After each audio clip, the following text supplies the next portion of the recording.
Welcome to my dreams. నేను మీ మాధురి. పాట షికారుకు వచ్చింది. ఏ పాట షికారుకు వచ్చింది?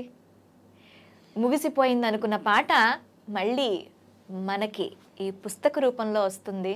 సిరివెన్నెల సీతారామశాస్త్రి గారు మళ్ళీ మన కళ్ళ ముందుకు రాబోతున్నారు. మోటివేషనల్ స్పీకర్, ఐఏఎస్ ట్రైనర్, ఎన్నో బుక్స్ రాసిన వ్యక్తి, ఒక ఆథరు. ఇప్పుడు మనతో పాటు ఉన్నారు. ఆయన అడిగి ఈ పాట షికారుకు వచ్చిందిలో ఎలాంటి అంశాలని చర్చించారు. నాకు ఈ పాట షికారుకు వచ్చింది అనే పదం చాలా మధురంగా ఉన్నప్పటికీ ఇందులో ఎన్నో లోతులు ఉన్నాయని మాత్రం అర్థమవుతుంది. నిజంగా నేను అంటే ఒక మోటివేషనల్ స్పీకర్గా ఆయన ఇందులో ప్రస్తుతం ఉన్న వాళ్ళకి మోటివేషన్ ఇవ్వగలిగారా? అసలు ఈ పాట షికారుకు వచ్చింది ఏం చెప్తుంది? ఆయన మాటల్లోనే ఉందా. నమస్తే రాఘవేంద్ర గారు, ఎలా ఉన్నారు? మీరు ఎలా ఉన్నారు? నేను సూపర్ సార్. మీ ఎలాంటి వాళ్ళ ఆశీర్వాదాలు అన్ని నాతో పాటు ఉన్నాయి. చాలా చాలా బాగున్నాను. చాలా సంవత్సరాల తర్వాత మళ్ళీ కెమెరా ముందుకు ఇద్దరు వచ్చాం. సార్, పాట షికారుకు వచ్చింది.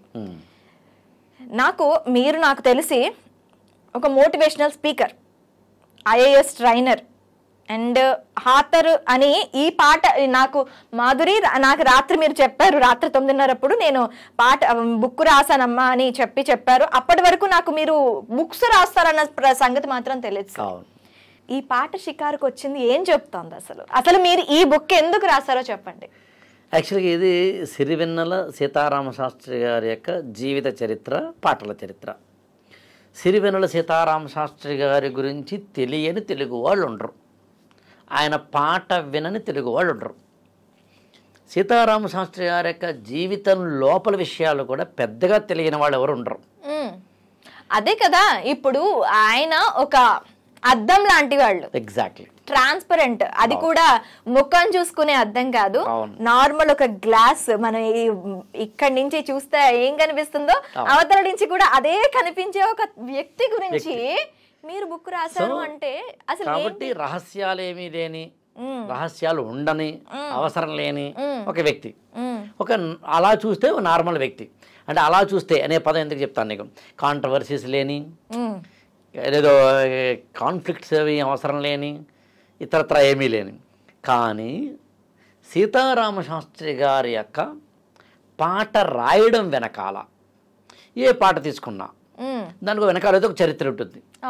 ఒక డైరెక్టరో ఒక ప్రొడ్యూసరో రావడం, నా పాట ఇదండి, ఇలా రాయండి, నా సన్నివేశం ఇదండి చెప్తారు. ఇది ఎక్కడైనా జరిగేదే. దాని వెనకాల ఏం జరిగి ఉండాలి? ఉదాహరణకి శివ అనే సినిమా ఉంది, బోటనీ పాఠం ఉంది, మేటనీ ఆట ఉంది. ఈ పాట రాసింది సిరివెన్నెల సీతారామశాస్త్రి గారు. ఈ పాట రాయించుకునేది రామ్ గోపాల్ వర్మ. శివ అనే సినిమాలో ఎప్పుడు రాయించుకున్నారు, ఏ సందర్భంలో రాయించుకున్నారు, ఎలా రాయించుకున్నారు, అప్పుడు వీళ్ళిద్దరు ఎక్కడ కలిశారు, ఇప్పుడు ఎక్కడొకటి కలవాలి కదా, అవన్నీ రాశాను ఇందులో నేను. అంటే ఒక మధ్యాహ్నం పూట ఏ చెట్టు కింద వీళ్ళిద్దరు కూర్చొని మాట్లాడుతుంటే ఆ పాట ఎలా పుట్టిందో నేను.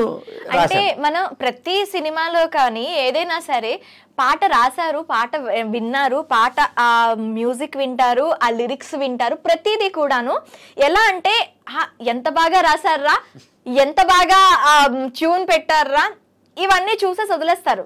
మీరు చెప్పినట్టు ఆ పాటకి మూలం అనేది ఎవరు టచ్ చేయరు. ఎలా రాశారు, ఏం రాశారు అనేది అనవసరం జనాలకి. మరి ఆ అనవసరమైన టాపిక్ మీరు చర్చించాలనే ఉద్దేశం ఎందుకు వచ్చింది? అనవసరం అనేది ఎవరికంటే పాటని క్యాజువల్గా వినేసి పాటతోటి ఏదో ఒక ట్రైన్లోనో అంటే మెట్రో అంటూనో లేకపోతే కనుక ఏదైనా కార్లోనో వెళ్తున్నప్పుడు వినేసి వదిలేసే ప్రేక్షకులు లేదా వీక్షకులు లేదా శ్రోతలు.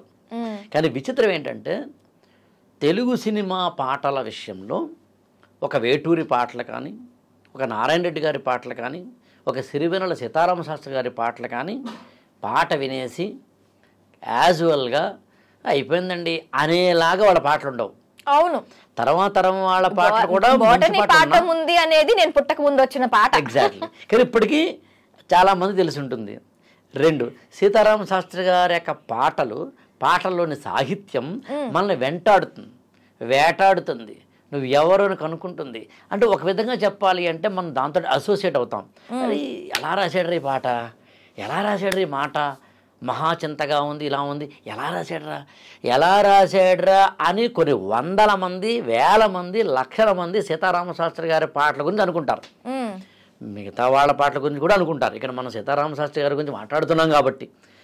సో అందుకని పాట విన్న తర్వాత ఎప్పుడు రాశారు, ఎక్కడ రాశారు, ఎలా రాశారు, ఏ కష్టంతో రాశారు, ఎన్ని రాత్రులు మేలుకుని ఉంటే రాశారు, ఏ రూపంలో అయినా రాశారు లాంటివన్నీ అందులో ఉంటాయి. అలా ఒక శివపాటే కాదు, ఆయన 1986లో సిరివెన్నెల సినిమాలో పాట రాయడం మొదలుకొని ఆ పాటలు రాయడానికి కూడా ఆయనకి ఆపర్చునిటీ ఎలా వచ్చింది, ఆఫర్ ఎలా వచ్చింది, విశ్వనాథ్ గారు ఏ విధంగా ఈయన గుర్తుపెట్టారు, ఈయన అసలు ఫస్ట్ గంగావతరణం అనే పాట ఈయన కోసం రాసినప్పుడు కాకినాడలో ఏం జరిగింది, మరి అప్పుడు పాటని ఈయన కోసం రాస్తున్నప్పుడనే దాన్ని మొదలుకొని, అంటే సీతారామశాస్త్రి గారు ఒక్క మాటలో చెప్పాలి అంటే పుట్టినప్పటి నుంచి మరణించినంత వరకు కళ్ళ ముందు కదలాడేలాగా ప్రాణం పెట్టి ఈ బుక్ రాశాను మాత్రం చెప్పగలను నేను. అందులో నేను సినిమా దీనికి ఏం టైటిల్ పెట్టాలి అనుకున్నప్పుడు నేను ముందు యాక్చువల్గా ఒప్పుకోవద్దు రావటమి అనే టైటిల్ పెట్టాలనుకున్నాను. పాట షికార్కి వచ్చింది. పాట షికార్కి రావడం ఏంటి అసలు? పాట షికారు చేయిస్తుంది కదా. పాట షికార్కి వచ్చింది అనే టైటిల్ యాక్చువల్గా నా మిత్రుడు గోవిందరాజ్ చక్రధర్ అని ఆయన ఇచ్చారు. ఆయన ఇచ్చినప్పుడు నేను పెద్దగా అట్రాక్ట్ అవ్వలే. నాకు ఒక అలవాటు ఏంటంటే, నేను ఎప్పుడైనా పుస్తకాన్ని టైటిల్ పెడుతున్నప్పుడు, పెద్ద పుస్తకాన్ని రాస్తున్నప్పుడు ఒంటరిగా నేను ఒక్కడిని కూర్చొని రాయను. ఫ్రెండ్స్తో డిస్కస్ చేస్తాను, లైక్ మైండెడ్ వాళ్ళతోటి మాట్లాడతాను, వాళ్ళని క్వశ్చన్స్ అడుగుతాను, నన్ను అడగమంటాను, ఇలా చేస్తా. పాట షికారుకు వచ్చింది అన్నప్పుడు సూట్ అవుతుందా లేదా అనుకున్నప్పుడు మొత్తం కథ అంతా నేను రాసేసిన తర్వాత నాకు కొంచెం సినిమాటిక్గా రాయడం అనేది అలవాటు. నేను ఒకప్పుడు సినిమా రైటర్గా కూడా పనిచేశాను నేను. నాకు ఇప్పటికీ చాలా బలమైన నమ్మకం, శక్తి ఉంది. సినిమాకి గొప్ప స్క్రీన్ ప్లే, గొప్ప స్క్రిప్ట్ రాయగలను నేను. సరే, నా ఏరియా అది కాదు. నేను ఆల్రెడీ ఐఏఎస్ కోచింగ్లో ఉన్నాను, నేను ఆల్రెడీ మోటివేషనల్ స్పీకర్గా ఉన్నాను. కాబట్టి నేను నా యొక్క రంగాన్ని మార్చుకోలేను. అది మినహాయిస్తే తప్ప I'm having good command over writing scripts. అందులో సీతారామశాస్త్రి గారు కళ్ళ ముందు కదలాడేలా రాసేందులో నేను. అందుకని పాట షికారుకి ఎందుకు వచ్చింది అంటే, షికారు అనే పదం ఎక్కడ వాడతాం మనం? హాయిగా, హ్యాపీగా వెళ్ళాలి. అదే పాట షికారుకి వచ్చింది అంటున్నారు, పాట షికారు చెయ్యిస్తుంది కదా అంటున్నాను నేను. అవును, సీతారామశాస్త్రి గారు పాట రాస్తున్నప్పుడు మనకి చూస్తే చాలా కష్టపడిపోతున్నారు అనిపిస్తుంది, శ్రమ పడుతున్నారు అనిపిస్తుంది. రాత్రిళ్ళు పగళ్ళు తనను తాను పగిలిపోయేలాగా, రగిలిపోయేలాగా రాస్తారనిపిస్తుంది. కానీ ఆయన దాన్ని ఎంజాయ్ చేస్తున్నారు.